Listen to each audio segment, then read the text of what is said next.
once again to the Jason Reuter Coaches Show here on the BCHS Bearettes Network. I'm your host, Gary Ownbey. Once again, we'll have our final show of the basketball season for the Bearettes with Coach Jason Reuter and some very special guests he brought along today. Coach, we always like to start with the introduction, so tell us who these girls are and what they've meant to the program to you personally here in their 4 years at Bradley Central.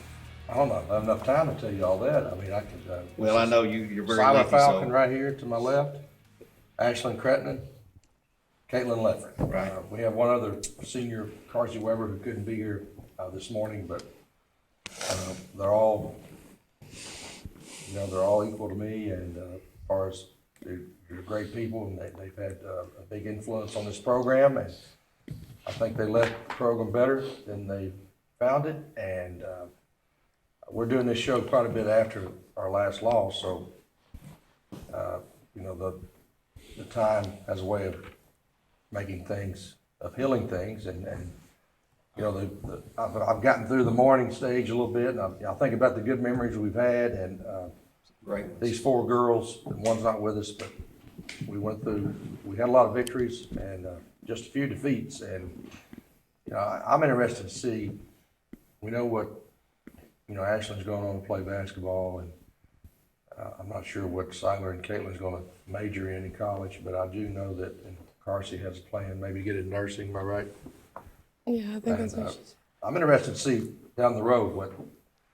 I'm very proud of them now, but I want to check back in 6 years. Well, you've always said, yeah. I'll tell you what kind of coach it was 10, 15 years down the road when I see so. those girls later in life. And I'm looking at some girls right now, like Sydney Morgan, who's working to be a nurse practitioner, and Julia Gaither, and obviously we got people still playing, Ryan Howards, and Anna Walkers, and Cameron Mayos, but I'm looking to see, some of the biggest stars that left this program weren't necessarily basketball stars.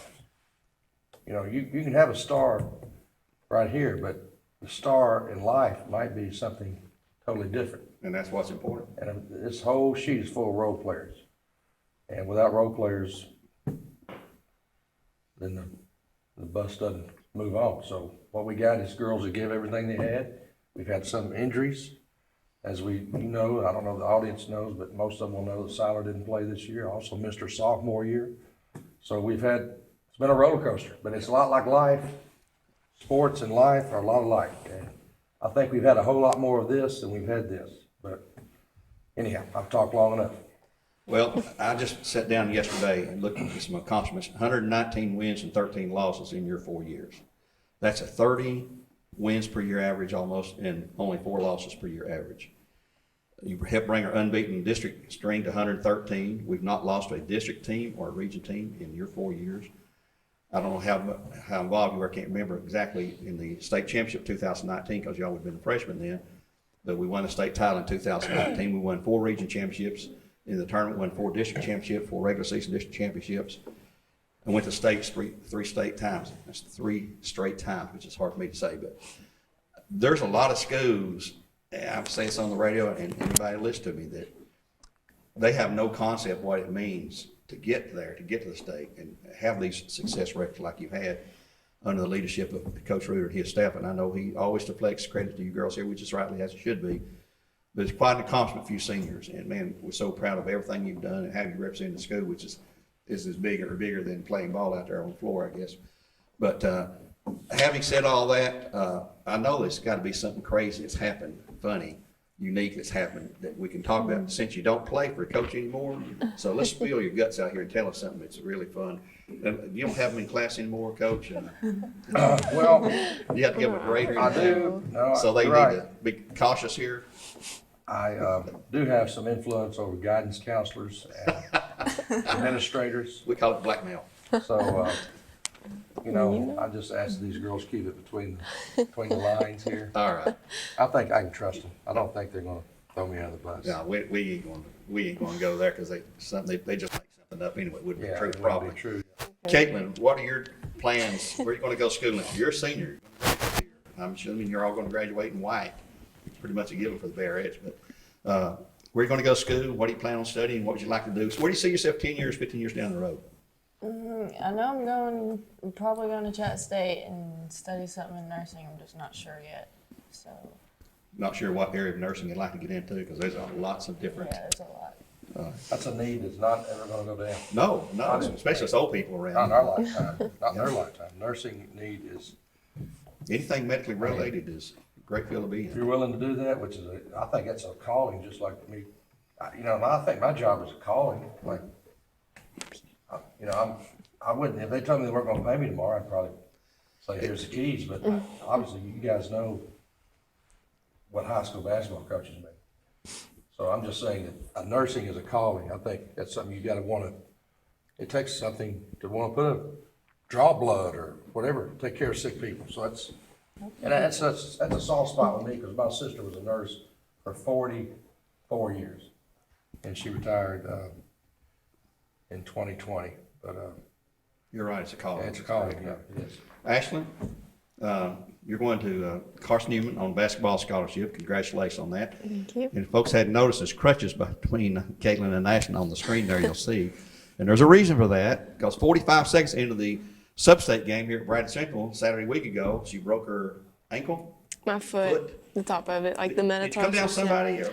I didn't come down like on anybody. It was weird. Whenever I jumped up, I kind of bumped into the girl, so it set me off whenever I landed, and I kind of like straight legged.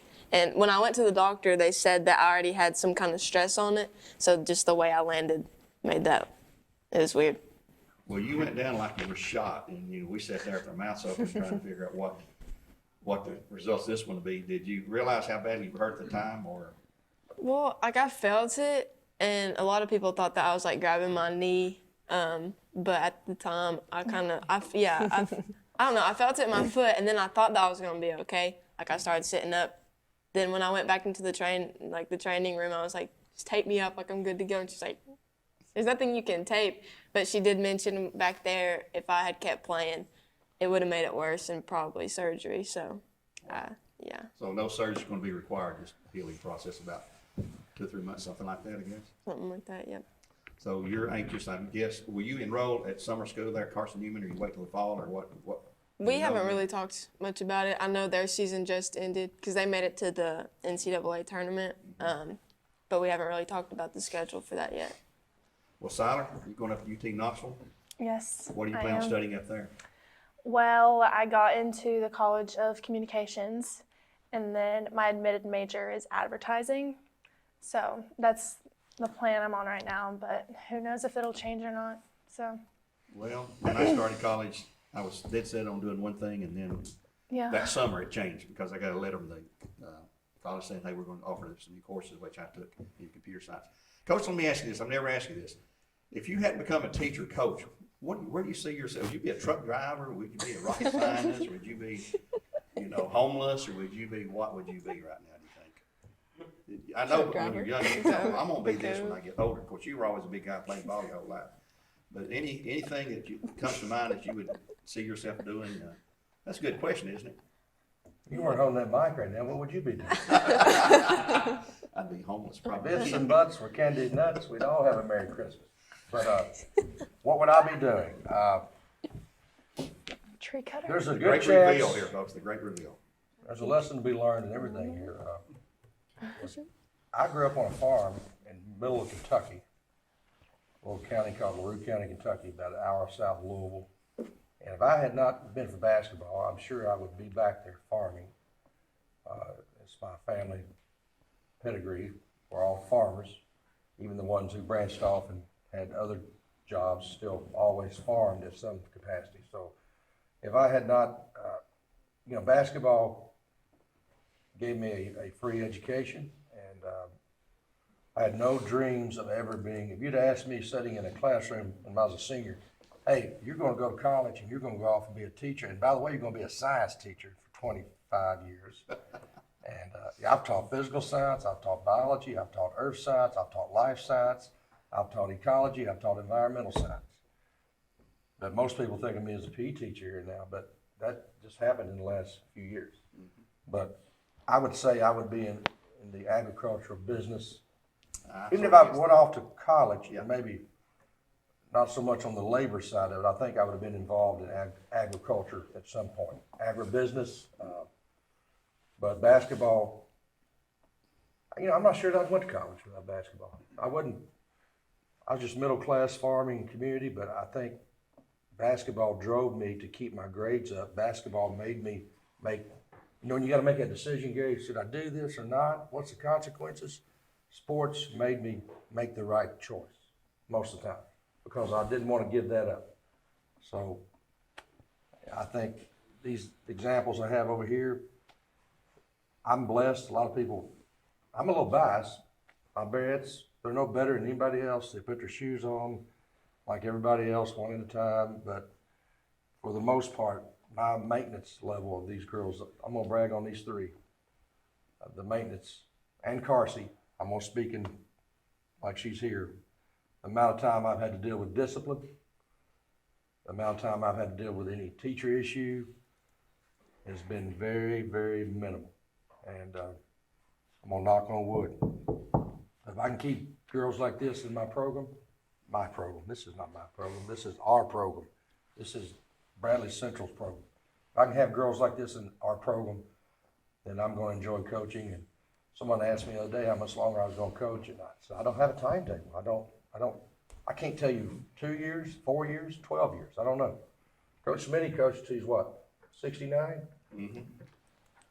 I don't know. Sometimes I think I'll do another 5 or 6 years, 4 years, 3. I just really, I'm being honest as I can be. I don't know the timetable. I know that if I have girls like this, it's going to be longer than short. So.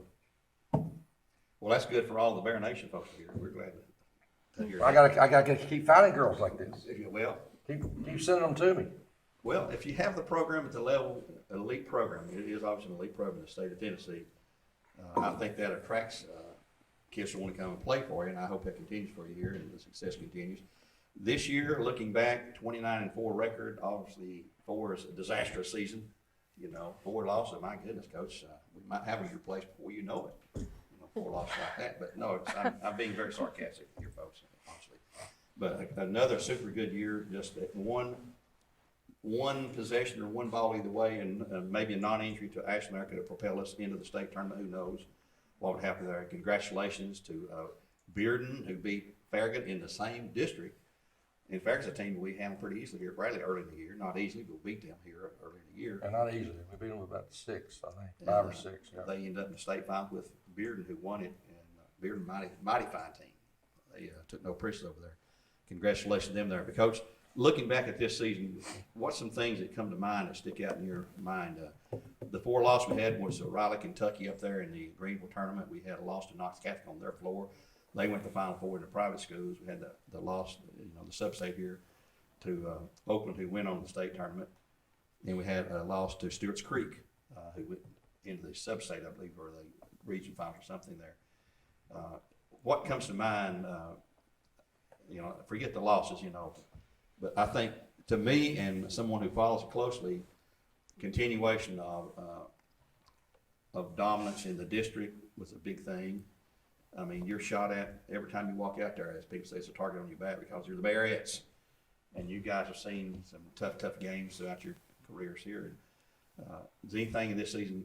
One thing I want to mention is you went to your bench and you had some really, really young players. I'm talking about in particular freshmen that got a lot of playing time out of necessity and came in and performed the way you wanted to perform for the most part. They were freshmen. They made freshman mistakes and stuff like that, but still. And what just them, Grace Phillips came in and played good for you. You can name every Bearett on your list right here, and their contribution to the program throughout the year there. Shemai Francis really came on strong there toward the end. People like her, and you got some people coming back next year. Matter of fact, how many juniors we have elevate to the senior class next year? Do you know off the top of your head how many juniors you have this year? You girls know? 4, 5. 5. They They're have like the 5 first seniors class probably in that the doesn't program have next 4. We year. have Hannah Jones coming back as starter, Sloan Cartman coming back as starter. The other ones are Shemai's a junior. Erica Swick will be coming back. Swick. She started this year, and then Shemaya, Francis, and Galatia Lowe.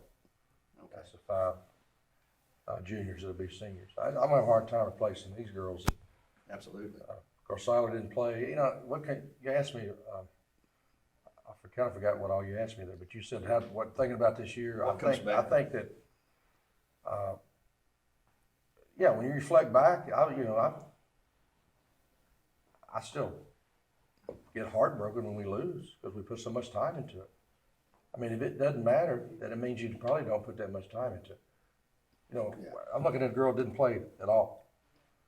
Broke her foot 45 seconds into the game. You don't even know this. She couldn't jump rope the day of the game. She rolled her ankle at a practice on Sunday. Caitlin Lefford's about 60%. So you know what? I've been through this before. Anna Walker going in state tournament. You girls remember that? Yep. Yeah. 22 hours for tip-off. Jemiah Williams. Jemiah Williams tearing her knee in the region tournament. You know, I've had people say that know me said, you've had some really bad luck. Well, we've had some really good luck too. We had one state championship on the last second shot. We've won how many district games in a row, you said? 113. 113. Yep. You know, we pray before every game, and maybe that's not the kosher thing to say right here. I don't know, but I believe it is. I don't pray for wins and losses. I pray for health.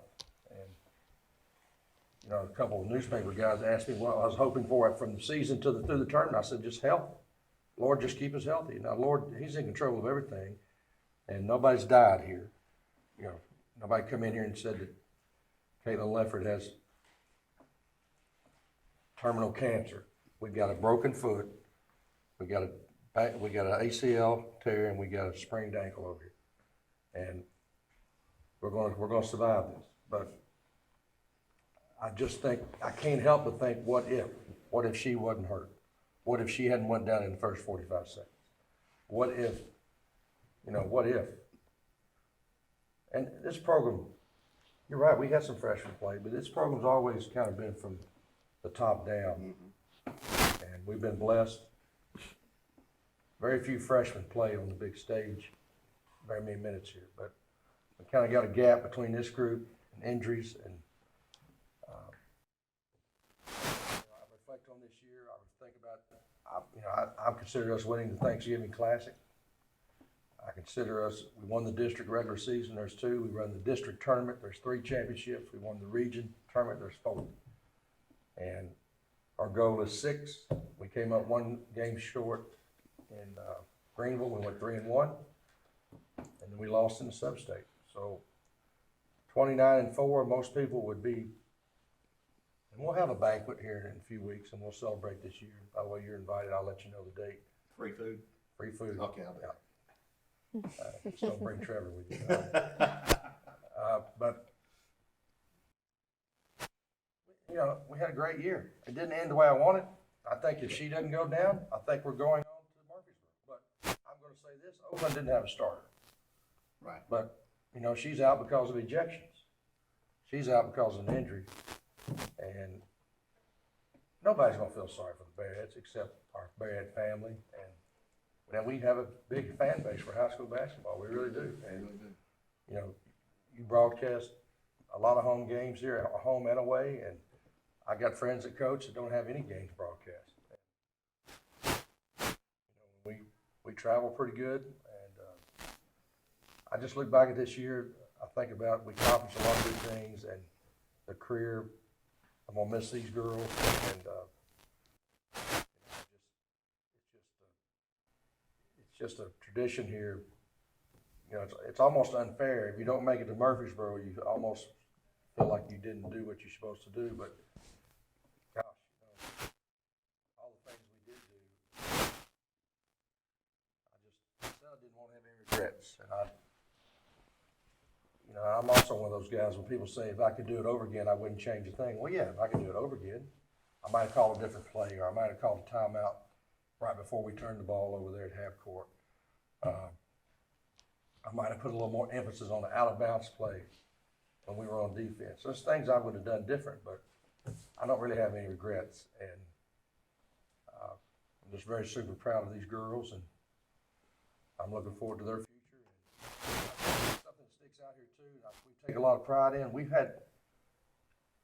won a lot of games, but one thing that I've been very proud of our program, you don't see us,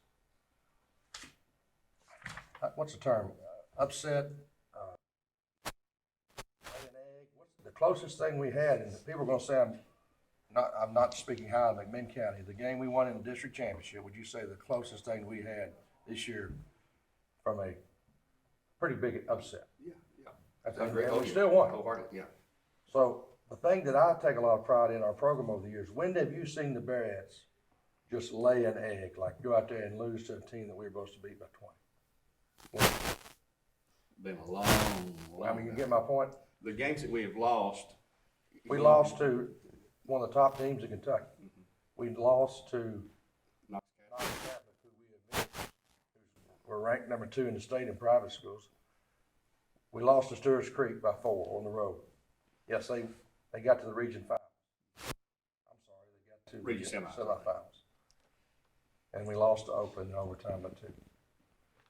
So that's the thing I'm proud of. You don't see the Bearettes losing a game that everybody, we lost some close games, but you don't see us dropping the ball and losing. I'm not going to throw a name out there, but McMinn County would have shook up the world. And McMinn, look what they did. They went on the road and beat Coffee County. Who thought they were going to do that? I didn't. No. I stayed and watched. Did anybody stay and watch?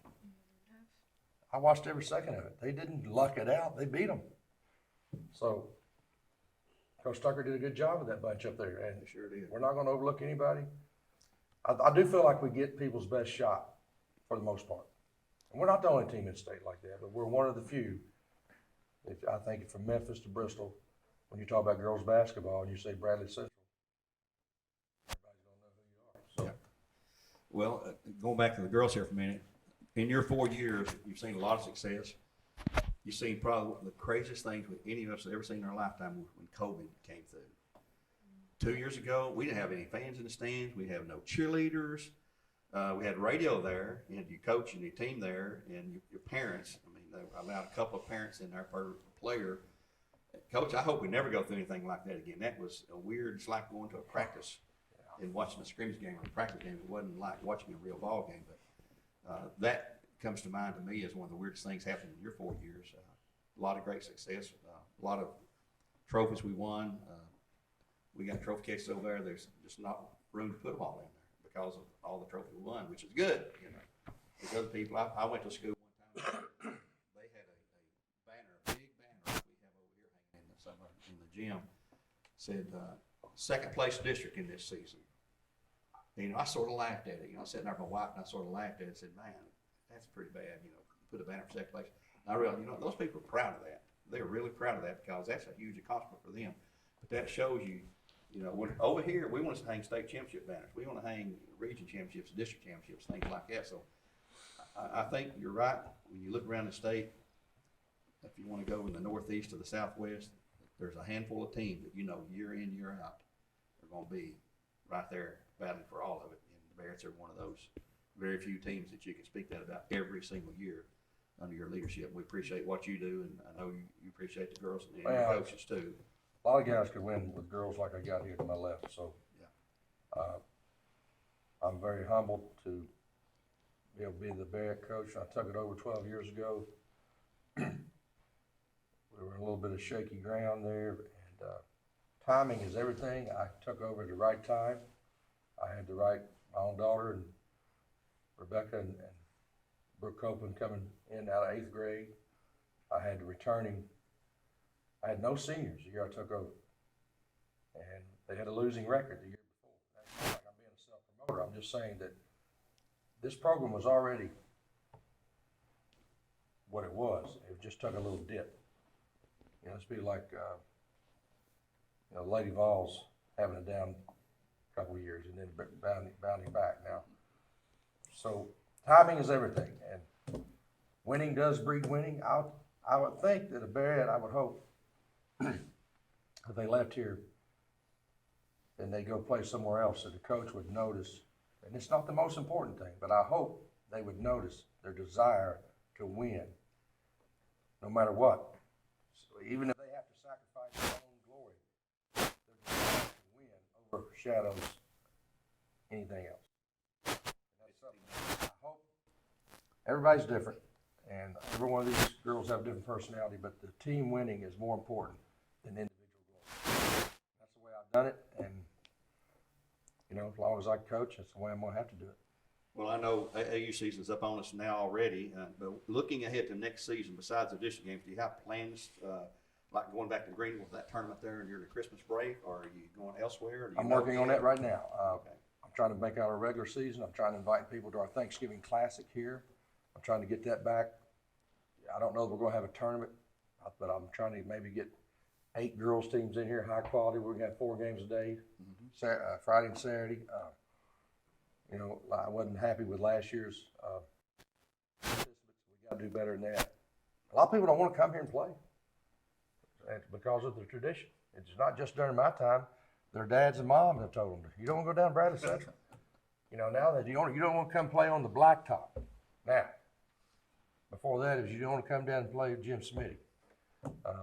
So The black think- court's got a lot of notoriety. yeah, we don't even pay attention to it anymore, do we, girls? The black court, like, you know, I like it. you like it? I had like it. A parent come in last season and walked out there and said, "So this is the famous black court." And I didn't really know what I was talking about. He said, "We've heard about this." They said, "There's no other team ran with a black court like this, I guess." But Yeah, they messed up on the stain. They got it darker than they were supposed to. It was supposed to be like a charcoal. it looks good. Well, it is what it is. We walk, it's kind of like walking into my living room. I don't pay attention to the furniture now. I just walk in. I don't even notice, I don't even think, Yeah. there's a black court. Unless it's missing, you wouldn't notice the furniture. Yeah. So, anyhow, Well, Coach, I've rambled on enough. I think, I can't say enough about these girls to my left. And thank you, everybody out there in YouTube land there watching this. And we're going to take a couple weeks off. And I'm having AAU practice tonight with upcoming 8th graders. And people, I've had friends say, "Don't you think you need a little time off?" And I said, well, you know what? I had a spring break, there you go. and That's all you need. I like that. You know what? Well, I don't know what. I don't golf. I don't hunt. I don't fish. So I used to do some of that, but I never golfed. I used to hunt and fish a little bit, but I don't. You know, right now until I get done coaching, I just soon be working with young ladies, trying to get them better as to go home and turn on TV. I don't want to go home and turn on TV. So Well, that's great. We like to hear that kind of thing there. But I want to thank you, as always, for all the shows this season. Especially thanks to you girls, man. I get to know you personally by being on the radio, interviewing you multiple times, you know, and get to know your parents from being at the ball games with them and sharing great fun times there on the road and home. I'd like to thank Mr. Wentz Reuter and his class here for all the programs this year and the streaming he did. He streamed an awful lot of games this year for the Bear Nation on the NFHS network and on the Bear Network, home and away through the postseason. I mean, we had an umpteen number of games out there, and it takes leadership by him, but it takes all these guys behind the scenes that you guys don't get to interact with like we do here at Bradley to make it happen. And Trevor's over here nodding his head, said, "Yeah, got to give Trevor a plug there." And Josh and all the guys, Emma and all of it. But we appreciate them ever so much. We appreciate Steve Hartline for letting us be on the air again with the radio games this year for the Bears, Bearettes, and the Cleveland teams and the Walker Valley teams. We took them all the way to the final game of the year. And the only team that ever ends the season happy is the one that wins the state title. And we did that 3 years ago, 2019. And you guys were part of that 2019 team. So congratulations. That's something you take with you and live with forever. And I wish you all the best in your upcoming college years. And don't forget, come back and see us. You know, anytime you're here, we're on the radio, come by and see us. We'll let you talk a little bit. And we have to talk to this guy all the time, but we appreciate him. Mr. Roy, thanks for all he does here at Bradley. We close out here. We talk a lot. girls, keep your head on what? Keep your head on a swivel. Good advice. We'll say so long for now. Till next time.